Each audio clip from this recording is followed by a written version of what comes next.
그러고 나서 그날 밤 10시경이었을까. 여자가 복도에서 큰 소리로 시마무라의 이름을 부르며 불썩 내던져진 듯이 그의 방으로 들어왔다. 다짜고짜 책상에 무너지듯 기대어 그 위에 놓인 것들을 취한 손놀림으로 마구 흐트러뜨리더니 벌컥벌컥 물을 마셔댔다. 올겨울 스키장에서 알게 된 남자들이 저녁 무렵 산을 넘어 이곳에 온 것을 우연히 만났다고 했다. 그들에게 이끌려 여관에 들렀다가 게이샤를 불러 한바탕 놀며 실컷 마시게 되었다는 것이었다. 머리를 제대로 가누지도 못하면서 혼자 두서없이 횡설수설하고 나서 그 이들한테 미안하니까 갔다 오겠어요. 어딜 갔나 찾고 있을걸요. 이따가 또 올게요. 하고 비틀거리며 나갔다. 1시간쯤 지나 다시 기다란 복도에 어지러운 발소리가 들리고 여기저기 맞부딪히거나 자빠지면서 오는 듯 싶더니 시마무라 씨, 시마무라 씨 하고 새된 소리로 외쳤다. 아, 안 보여. 시마무라 씨. 바로 여자의 벌거벗은 마음이 자신의 남자를 부르는 소리임에 틀림없었다. 시마무라는 뜻밖이었다. 그러나 여관 전체에 울릴 만큼 높고 날카로운 목소리에 당황해 일어서자 여자는 장지문 종이가 찢기도록 문살을 움켜잡으며 그대로 시마무라의 품에 맥없이 쓰러졌다. 아, 있었군요. 여자는 그와 뒤엉켜 앉아 몸을 기댔다. 취하지 않았어요. 그럼요, 취하다뇨. 괴로워요. 괴로울 뿐이에요. 정신은 말짱해요. 아, 물 마시고 싶어. 위스키를 섞어 마신 게 탈이에요. 머리가 띵하고 아파요. 그 이들이 싸구려를 사온 걸 그것도 모르고.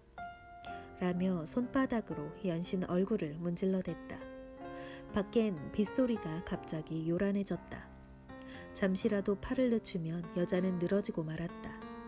여자의 머리 모양이 그의 뺨에서 일그러질 정도로 목을 껴안은 탓에 손은 품속에 있었다. 그가 묻는 말에는 대답 않고 여자는 양팔을 빗장처럼 지른 채 그가 요구하는 것 위를 눌렀는데 술 기운으로 힘이 모자라는지 뭐야 이건 짜증나게 아 나르네 이따윈 하고 돌연 자신의 팔꿈치를 덥석 물었다. 깜짝 놀란 그가 떼놓으니 이빨 자국이 깊게 나 있었다. 그러나 여자는 이제 그의 손바닥에 몸을 맡기고 그대로 낙서를 시작했다. 좋아하는 사람의 이름을 쓰겠다며 연극이나 영화 배우들의 이름을 20-30개 남짓 늘어놓고 나서 이번에는 시마무라라고만 무수히 적어나갔다. 시마무라의 손바닥 안에서 기특한 젖가슴이 점점 뜨거워졌다. 아, 이젠 마음이 놓이는군. 안심했어. 라고 그는 부드럽게 말하며 어머니다운 느낌마저 맛보았다. 여자는 갑자기 다시 고통스러워하며 몸을 버둥대고 일어나더니 방 저쪽 구석에 엎드리고 말았다. 이러면 안 돼, 안 돼. 가야지, 가야지. 제대로 걸을 수도 없을걸. 이렇게 비가 쏟아지는데. 맨발로 갈래요. 기어서라도 가요. 위험하다니까. 굳이 간다면 배웅해주겠어. 여관은 험하게 비탈진 언덕 위에 서 있다. 오비를 풀까? 잠깐 누워 술을 깨는 게 좋을 텐데. 그건 안 돼요. 이렇게 하면 돼요. 익숙한걸요. 하고 여자는 몸을 고추 세우고 앉아 가슴을 폈지만 숨쉬기가 힘들어질 뿐이었다. 창을 열고 토하려 해도 나오지 않았다. 이리저리 제멋대로 나뒹굴고 싶은 것을 억지로 꾹 참고 있다가 가끔 의지를 강하게 끌어모은 듯 가겠어요, 가겠어요를 되풀이하는 동안 어느새 새벽 2시가 지났다. 당신은 주무세요. 자, 주무시라니까. 당신은 어떡할 건데? 이러고 있으면 돼요. 좀 깨면 가겠어요. 날 밝기 전엔 갈 거예요. 하고 무릎걸음으로 다가와선 시마무라를 잡아당겼다. 전 상관 말고 주무시라는데도. 시마무라가 이부자리에 눕자 여자는 책상에 엎어져 물을 마시더니 일어나요. 이봐요. 일어나라니까. 도대체 어쩌라는 거야? 역시 주무시고 계세요. 무슨 소리를 하는 거냐고. 하고 시마무라는 일어나 앉았다. 여자를 끌다시피 데려갔다. 마침내 얼굴을 이리저리 돌리며 보이지 않으려 하던 여자가 갑자기 입술을 쑥 내밀었다. 그러나 그런 후에도 오히려 고통을 호소하는 헛소리인 양. 안 돼. 이러면 안 돼. 친구 사이로 있자고 당신이 말씀하시지 않았어요. 를 몇 번이고 거듭 되뇌었다. 시마무라는 이 진지한 울림에 감동받아 이마에 주름이 지고 얼굴을 찡그리며 힘껏 자신을 억제하는 강한 의지에는 그만 싱겁게 흥이 깨어질 정도라 여자와의 약속을 지킬까도 생각했다. 전 아무것도 아깝진 않아요. 전혀 아까운 건 아니에요. 하지만 그런 여자는 아니야. 전 그런 여자가 아니란 말이에요. 틀림없이 오래갈 리 없다고 당신이 먼저 말해놓고선. 온통 술기운에 휩싸여 있었다. 제가 나쁜 게 아니에요. 당신이 나빠요. 당신이 진 거죠. 당신이 약한 거죠. 제가 아니에요. 라고 중얼거리며 희열을 나타내지 않으려 소매자락을 물었다. 잠시 넋이 나간 듯 조용히 있다가 불쑥 생각나 내지르듯 당신 비웃고 있죠? 절 비웃는 거죠? 그렇지 않아. 마음속으로 비웃겠죠. 지금 비웃지 않더라도 나중에 꼭 비웃을 거예요. 하고 여자는 푹 엎드려 훌쩍거리기 시작했다. 하지만 이내 울음을 그치고 자신을 내맡기듯 부드러운 어조로 상냥하게 신상 이야기 등을 자세히 들려주었다. 술기운으로 인한 고통은 까맣게 사라진 모양이었다. 방금 있은 일에 대해선 한마디도 하지 않았다. 어머, 이야기에 정신 파느라 깜빡했어요. 하고 이번엔 살짝 미소를 짓기도 했다. 날이 밝기 전에 돌아가야겠다고 말하고 아직 어둡네요. 이곳 사람들은 아침이 빨라요. 라며 몇 번이고 일어나 창을 열어보았다. 아직 사람들 얼굴은 보이지 않네요. 오늘 아침은 비가 와서 아무도 눈에 나가지 않으니까요.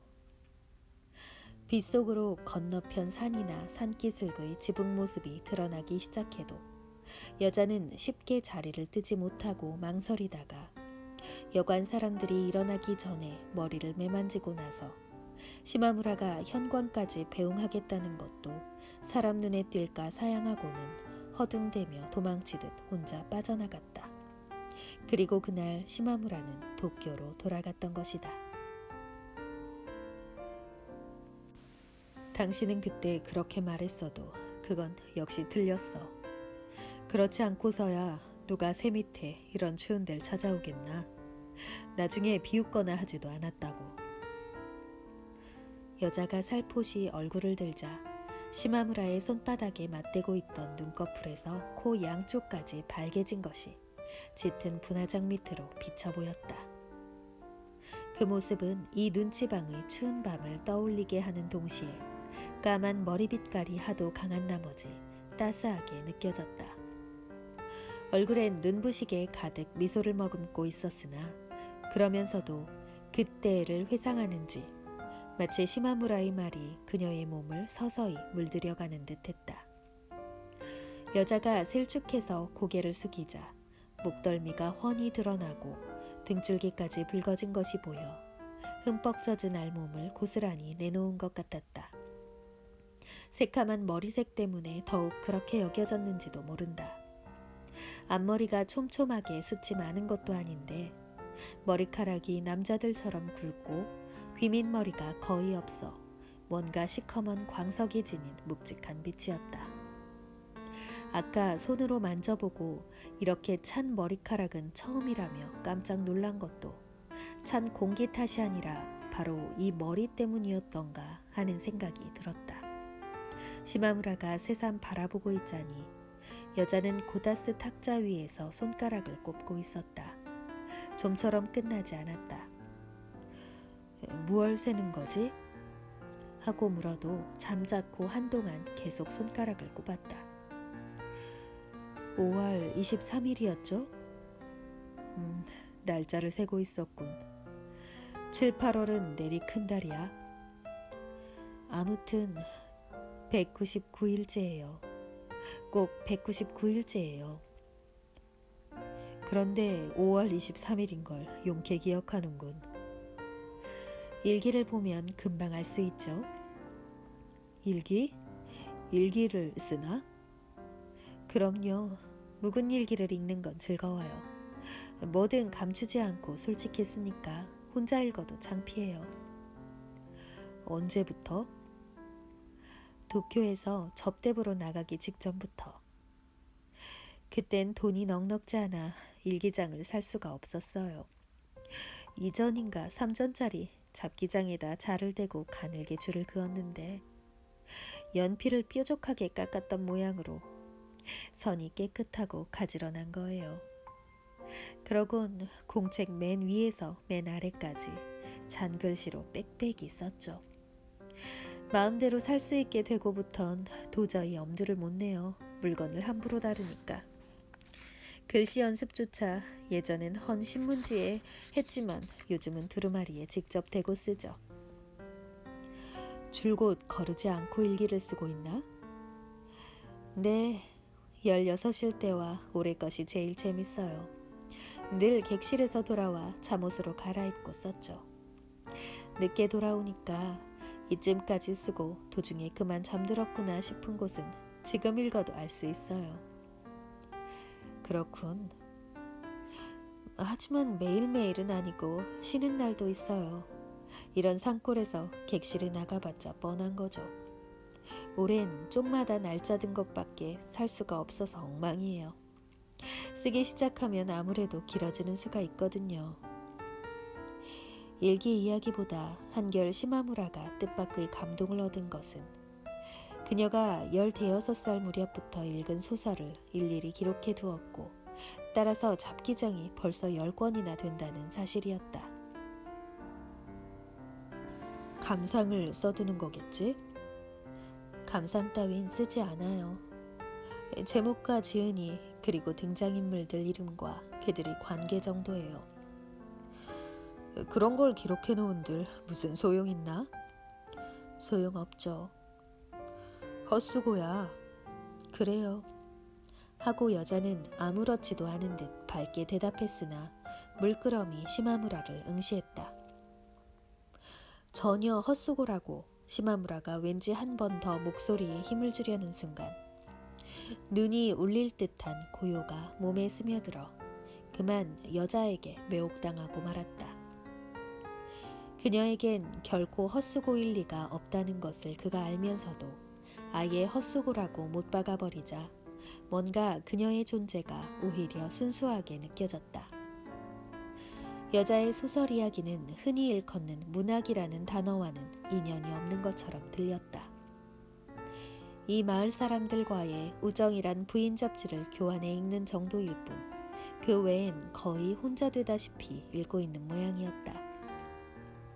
선택이나 이렇다 할 이해도 갖추지 못한 채 여관의 객실 같은 데서 소설책이나 잡지가 눈에 띌 때마다 빌려 읽는 식인 것 같았다. 그녀가 생각나는 대로 떠올리는 신진 작가의 이름 가운데는 시마무라가 모르는 이도 적지 않았다.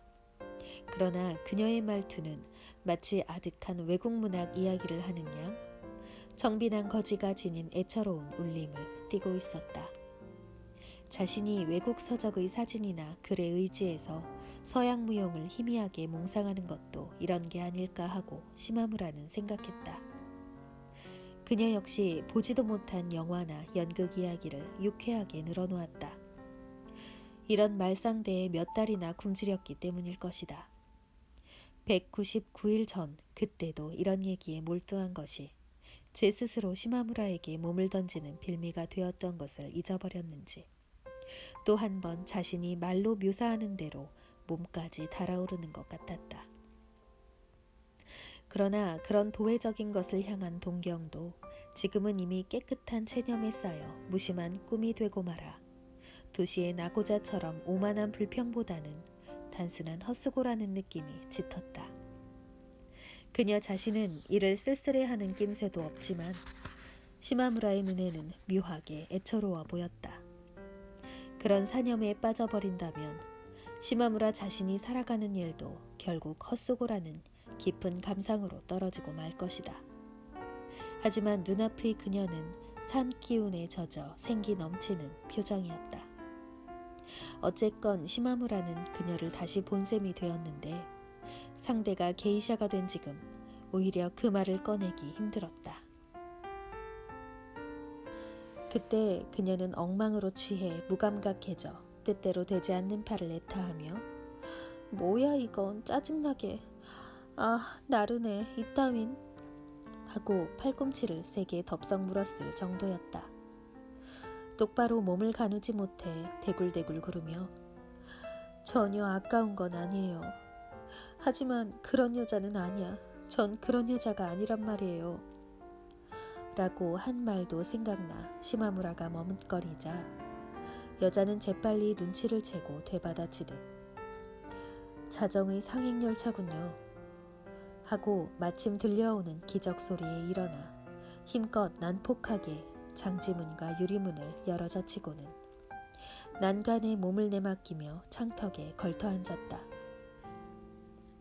냉기가 한꺼번에 방 안으로 흘러들었다.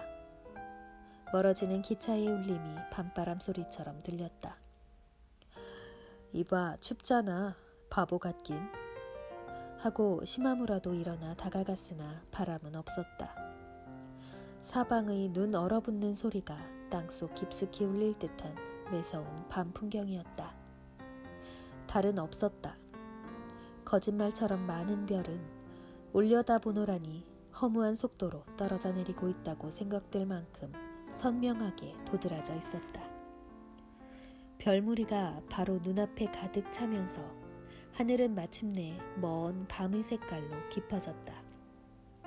서로 중첩된 국경의 산들은 이제 거의 분간할 수가 없게 되고 대신 저마다의 두께를 잿빛으로 그리며 별 가득한 하늘 한 자락에 무게를 들이우고 있었다. 모든 것이 맑고 차분한 조화를 이루었다.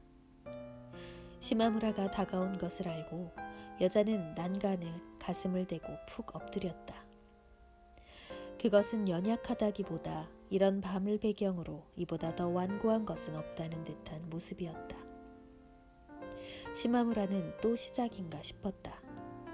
그러나 산들이 검은데도 불구하고 어찌된 셈인지 온통 영롱한 흰 눈으로 뒤덮인 듯 보였다. 그러자 산들이 투명하고 쓸쓸하게 느껴졌다. 하늘과 산은 조화를 이룬 것이 아니다.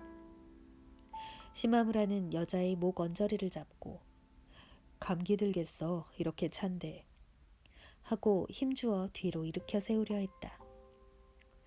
여자는 난간에 꼭 매달린 채 목매어 전 돌아가겠어요. 돌아가. 잠시만 이렇게 내버려둬요. 그럼 난 탕에 들어갔다 올게. 싫어요. 여기 계세요. 창문을 닫아. 잠시만 이렇게 내버려둬요. 마을은 사당의 삼나무숲 그늘에 반쯤 가려져 있고 자동차로 채 10분도 안 걸리는 정류장의 등불은 추위로 타닥타닥 소리를 내며 부서질 듯 깜빡거렸다. 여자의 뺨도 유리창도 자신이 입은 속옷 소매도 손에 닿는 것은 모두 시마무라에게 난생 처음 느끼는 차가움을 전해주었다.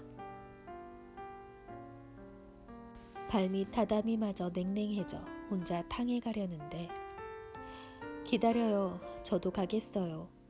하고 이번엔 여자가 순순히 따라왔다. 그가 아무렇게나 벗어던진 것을 여자가 옷바구니에 가지런히 담을 때 남자 숙박객이 들어왔다. 시마무라의 가슴께에 움츠리고 얼굴을 감춘 여자를 알아보자 실례했습니다. 아닙니다. 들어가시죠. 저쪽 탕으로 갈 테니까요. 시마무라는 곧바로 대답하고 벌거벗은 채 옷바구니를 끌어안고 옆에 있는 여탕으로 갔다. 여자는 물론 부부연한 얼굴로 따라왔다. 시마무라는 말없이 뒤도 보지 않고 온천으로 뛰어들었다. 안심이 되어 한바탕 웃음이 치미는 바람에 온천수가 흘러나오는 구멍에 입을 갖다 대고 요란하게 양치를 했다. 방으로 돌아와 여자는 옆으로 누인 고개를 살짝 들어올려 새끼손가락으로 옆머리를 쓸어넘기며 슬퍼요 라고 단 한마디 할 뿐이었다. 여자가 까만 눈을 반쯤만 뜨고 있는 것 같아 바싹 들여다보니 속눈썹이었다. 신경이 예민한 여자는 한숨도 자지 못했다. 딱딱한 오비를 당겨매는 소리에 시마무라는 잠에서 깼다. 일찍 깨워서 미안해요. 아직 어두운걸요. 잠깐 봐주시겠어요? 하고 여자는 전등을 껐다. 제 얼굴이 보여요? 안 보여요? 안 보여. 아직 날이 밝지 않았는걸. 거짓말. 잘 보지 않으면 안 돼요. 어때요? 라며 여자는 창문을 열어젖히고 안 돼요. 보이는 거죠? 전 갈래요. 새벽 추위에 놀라 시마무라가 베개에서 머리를 들어보니 하늘은 아직 밤빛깔인데 사는 이미 아침이었다. 그래요. 괜찮아요. 지금은 농가가 한가해서 이렇게 일찍 나돌아다니는 사람은 없어요. 하지만 산에 가는 사람이 있을지도 몰라.